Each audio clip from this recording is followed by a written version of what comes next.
Bismillahirrahmanirrahim. Assalamualaikum warahmatullahi wabarakatuh. Kali ini adalah petikan lain-lain eksepsi dari korban terkait adanya penyegelan draft dan penutupan atas saksi-saksi. Ya, penutupan atas saksi-saksi yang kuat yang mengarah pada saudari IWW. Jadi awalnya titik awal pertama, himpitan pertama dan beberapa hal lainnya yang harus kami sampaikan terkait dengan Dinas Pendidikan sebagaimana yang sudah saya sampaikan seperti yang sebelumnya adalah hal-hal lain yang berhubungan dengan kasus, bukan kasusnya itu sendiri tetapi hal lainnya yang berkaitan dengan kasus. Jadi setidaknya berkaitan dengan class action yang saya sampaikan itu menjadi bahan utama yang mengacu pada hal-hal berkaitan dengan class action berlatar belakang konflik rumah tangga yang lumayan panjang yang berdampak pada rangkaian kejadian yang memungkinkan terjadi dan tidak dapat dihindarkan. Maka dengan ini, dengan hormat kepada instansi terkait, muspika, pimpinan adat, tokoh masyarakat di sekitarnya, tempat indekos itu di Tambak Romo maupun Gabus, sedikit memberikan kelonggaran kepada kami bila suatu saat melakukan suatu tindakan penyelamatan yang betul-betul diperlukan, baik upaya pengamanan, represi, upaya penjemputan, dan keterangan atau duduk bersama. Ini sudah saya sampaikan baik kepada kepolisian, Irwasum dan jajarannya menyatakan bahwa oknum guru tersebut memang pantas untuk dijadikan tersangka, tidak bisa bertanggung jawab terhadap dirinya sendiri, keluarganya dan lingkungannya, dan melakukan segala tindakan yang serba tidak bisa diprediksi dan tidak terkontrol. Untuk itu mohon perhatiannya dan himbauan kepada semua sivitas pendidikan di Tambak Romo, masyarakat Tambak Romo, jajaran Polsek Tambak Romo memberi pengertian bila terjadi suatu transaksi tertentu, piutang, kramanisasi, kriminalisasi, dan memberi tindakan hukum kepada siapapun pihak ketiga yang turut serta di dalam intervensi dan turut membantu kejahatan, baik kejahatan perdata maupun pidana, dan memanfaatkan skandal kasus saudari IWW untuk keuntungannya sendiri sesuai ketentuan undang-undang yang berlaku.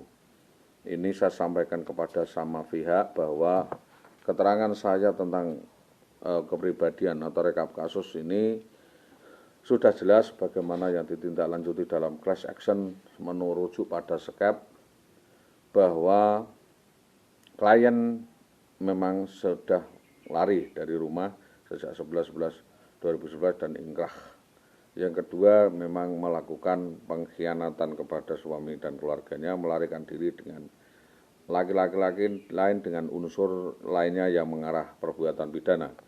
Yang ketiga, bahwa keterangan saya karena adanya kejadian beruntun yang disaksikan oleh masyarakat berkaitan dengan konflik ekonomi, politik, sosial, keluarga yang melibatkan orang lain dan melibatkan instansi dinas pendidikan, instansi kepolisian, melibatkan saudari Iwi tadi, diteliti, ditangani, minta agar segera ditangani secara serius oleh Polres Pati, bahkan Mabes Polri untuk rekomendasikan kepada masyarakat dan kepada dinas pendidikan maupun Bupati Pati. 4, bahwa dampak efek kemasyarakatan apapun yang terjadi yang telah membuat kami sekeluarga terpaksa harus merekomendasikan kepada masyarakat untuk mencermati secara sendiri, menilai standar moral, etika, dan disiplin atas hati nurani dan kebenaran fakta, bukan karena alibi, dalih, dan provokasi sepihak. Yang kelima, pertimbangannya adalah atas dasar pertimbangan lain, diantaranya adalah keunggulan watak tersebut, cenderungan baik secara emosional maupun bermain watak dan mempermainkan lembaga keluarga, cacat secara susila, tidak memiliki rasa malu, suka melacurkan dirinya, menanding-nandingkan dirinya, kesombongan, menderita kelainan kejiwaan, sehingga klien tersebut berada di dalam pengawasan keluarga, intelijen, kepolisian. Soal netralitas tindakannya yang masih berada di dalam penelitian bersama. Yang kena bahwa klien tersebut bergaya hidup mewah, berhidup boros, berlebih-lebihan di dalam segala hal. Bila sedang tak suka, tak tanggung merusak. Bila sedang suka, dia tak segan-segan untuk menyerahkan segala-gala miliknya. Bahkan kalau dicegah atau dipenggak malah menjadi-jadi dan tidak bisa diberi peringatan, baik secara tulisan maupun peringatan omongan secara halus. Yang ketujuh, kalau sedang ingin, dia tidak bisa terkendali dan tidak bisa ditahan, selalu ingin melampiaskan semua nafsunya untuk semua keinginannya tanpa kontrol. Bahwa yang saya maksudkan, dia tidak bertanggung jawab atas keselamatan keluarga, keselamatan diri sendiri, kepada umum, adat, istiadat, padi, keluarga, bahkan dirinya sendiri. Terbukti tidak pernah dapat diterima oleh suatu masyarakat karena ulahnya mempermalukan adat, melupakan aturan, melupakan keadaan dirinya, dan melupakan jasa bantuan yang diberikan orang lain. Yang kesembilan, saudara Iwi ini tidak bisa berkomunikasi secara verbal dengan baik, baik dengan cara virtual, secara verbal, dan kurang mampu atau tidak mampu mengolah kritik, saran, pembinaan, pengajaran, nasihat, baik adat, agama, moral, susila, maupun peraturan-peraturan, ketetapan pemerintah, sehingga klien cenderung retardasi atau mengalami kemunduran otak, lepas kendali dalam segala hal, dalam aturan, dan berdampak membahayakan keselamatan orang lain, keluarga, desa, masyarakat, bahkan bangsa. Ini intinya bahwa laporan saya utamanya kepada pihak terkait ya, baik KPPN maupun pantauan peradilan nasional, bahwa laporan saya adalah tentang kehilangan keluarga saya. Jadi kembali lagi penanggung jawabnya adalah Bambang Permadi, karena dengan hormat ya, ini laporan saya dengan hormat. Negara ini adalah negara hukum. Jadi semua warga negara berpayung hukum. Negara ini adalah negara yang berpayung atas hukum, di mana rakyat harus mendapatkan perlindungan secara hukum. Jadi tidak ada hukum rimba di sini. Ada undang-undang dari negara, baik diminta maupun tidak diminta, baik langsung maupun secara tidak langsung, ya, minta dituntut atas keadilan ini atas tindakan arogan, anarkis, premanisme, vandalisme, dan unsur persekusi, penculikan, dan kriminalisasi yang dilakukan oleh Bambang Permadi, oknum anggota Satreskrim Polsek Sukolilo, Polres Pati. Ciri-ciri: berkulit putih, tinggi badan 170 cm, badan tegap di atas mata dahi sebelah kiri ada bekas luka sobek, mulut agak menganga atau merongos ke depan, diduga beralamatkan di Desa Tambak Romo, Kecamatan Tambak Romo, Kabupaten Pati. Menurut keterangan warga, berpangkat Bribka, Brigadir Kepala di Polres Pati. Yang mana oknum anggota polisi tersebut telah merampas, ya, menculik, menggondol kabur atau membawa lari istri dan anak saya pada tengah malam pada tanggal 11/11/2011 ya, jam 22.00. TKP di Jalan Telogo Ayu sampai dengan Gabus, tepatnya di depan Masjid Mojo Lawaran Gabus, setelah kami melakukan silaturahmi dan pengajian. Kejadian ini terjadi sangat cepat dan saudara Bambang Permadi memang sangat lihai. Ya, sebagai akibatnya saya telah kehilangan istri dan anak saya selama 20 tahun ini. Selama 10 tahun. Saya hingga sekarang, jadi sejak 2011 sampai 2021, 10 tahun hingga sekarang, dan putus kontak hingga hari ini, tidak bisa berkomunikasi dan tidak tahu permasalahannya di mana, diapakan. Jadi saya setelah kejadian ini saya diteror, diintimidasi, diancam akan diproses hukum. Ya.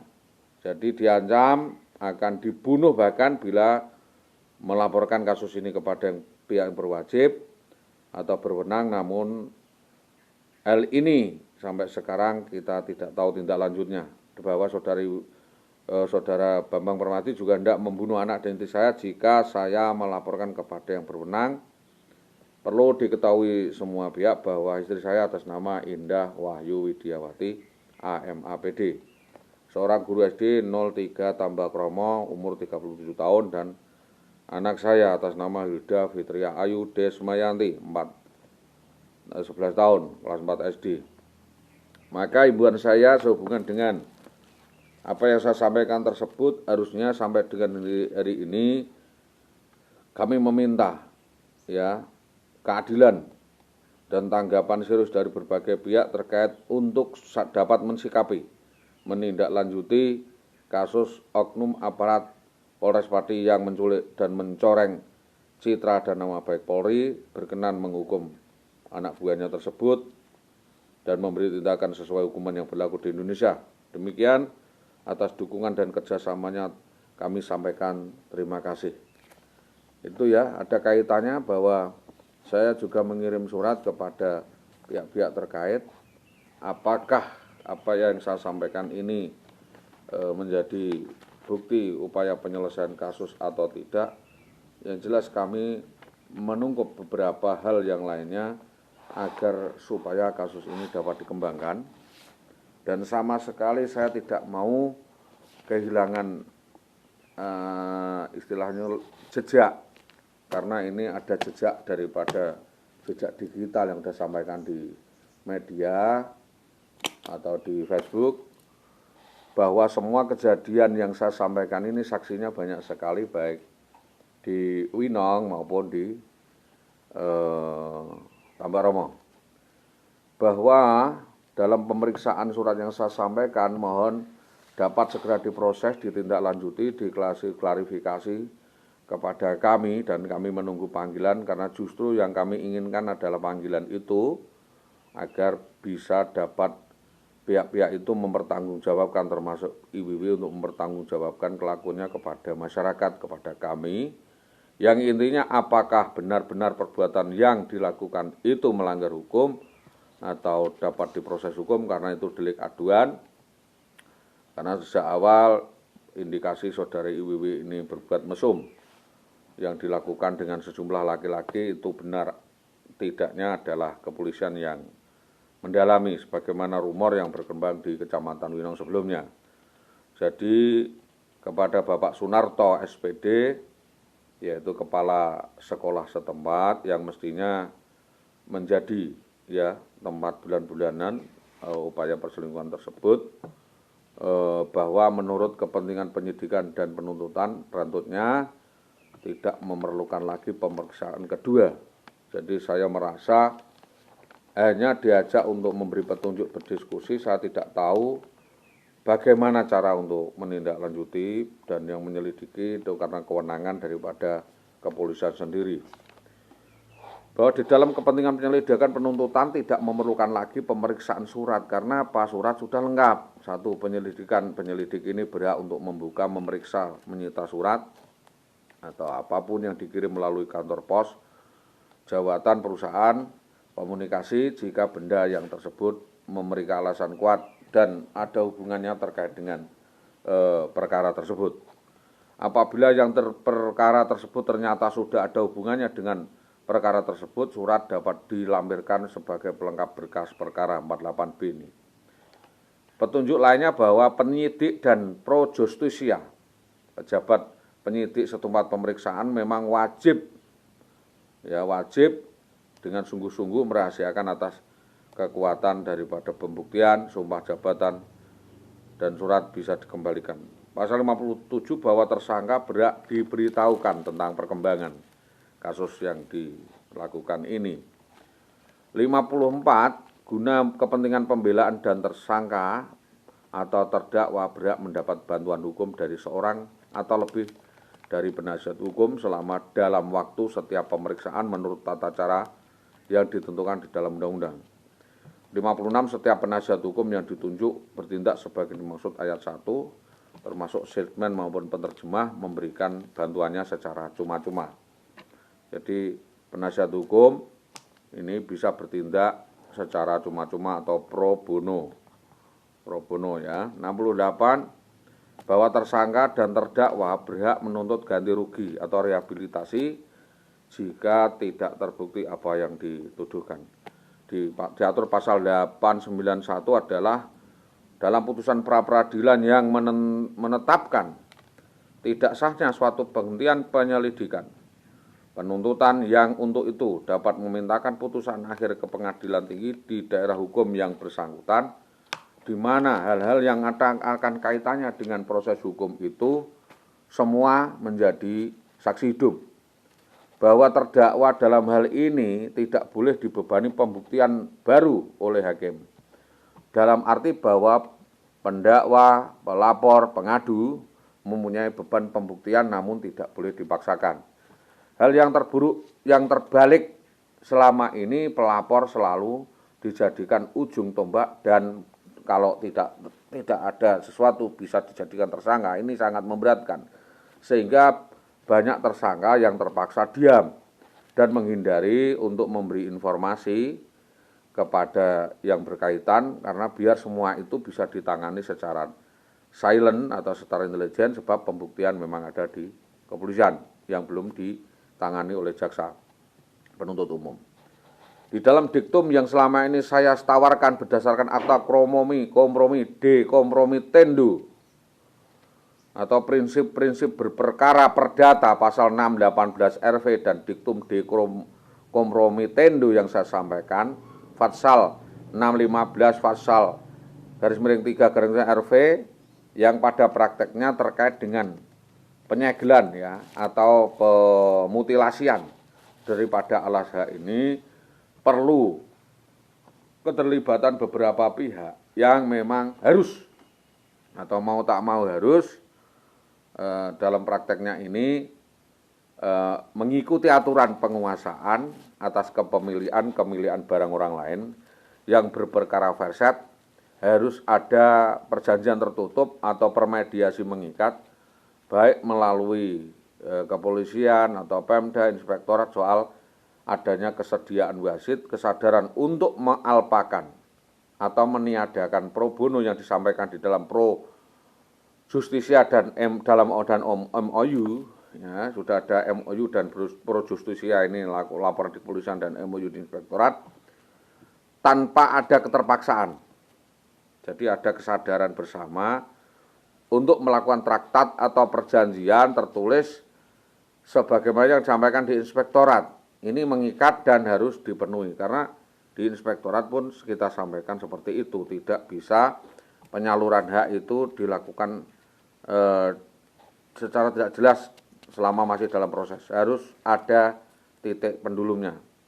Jika hal itu ditolak atau wasit yang dalam hal ini wasit ini ditolak, baik sebagian atau seluruhnya, seharusnya ada evaluasi kedua, evaluasi lagi oleh Dinas Pendidikan, perlu melanjutkan ada draft baru. Dan nomenklatur di inspektorat bukan sodokan dinas sepihak, karena alasan apa yang tidak disetujui salah satu pihak itu harusnya menjadi pertimbangan yang mengikat. Ini ya, karena saya takut tanda tangan apa? Dinas Pendidikan Kecamatan Tawaromo, Dinas Pendidikan Kabupaten Pati ini sudah berkhianat kepada saya, jadi saya tidak percaya. Saya tidak membawa pengacara, saya tidak membawa pendamping. Saya hanya disuruh klarifikasi, tahu-tahu oleh Samsuri Kasdan, HR Ahmadi dan Sri Utami saya suruh tanda tangan. Jadi saya tidak mau tanda tangan karena apa? Draftnya belum jadi atau tidak jelas. Karena saya menolak. Dan tidak boleh itu hanya disetujui tanpa ada memorandum apa yang dikehendaki, yaitu pengembalian seluruh Al-Azhar insentif tunjangan suami. Selama hidup loh. Dan kalau hakim sudah putus maka perjanjian mengikat itu tidak boleh ditarik kembali dan perlu atau diuji materi ya, mengajukan gugat balik atau denda wasit di dalam pengangkatan oleh penyelenggara negara bila perlu yang berkaitan ini berhalangan karena keterbatasannya atau pendampingannya, maka bisa diberi tunjuk pada gross hipotek sebagaimana yang ditemukan menerima muhin yang lain. Perlawanan yang kami sampaikan, perlawanan yang tanpa dipertemukan itu sudah dimungkinkan di dalam perkara verset atau sudah diputuskan oleh wasit seki ya pengadilan sebagaimana pengadilan negeri karena pengadilan agama Fatsal 6 36 38 Jungto 6 37 6 42 RV ini sudah dilakukan. Jadi perlawanan yang tidak dimungkinkan itu, perlawanan yang tidak dimungkinkan itu tidak dipertemukan itu sudah dilakukan. Jadi karena sudah dilakukan maka langkah kedua adalah perwasitan bisa dilakukan. Sudah dilakukan tanpa sepengetahuan tergugat atau tanpa persetujuan tergugat. Jadi ini dilakukan kembali karena apa? Perlawanan yang dilakukan saudara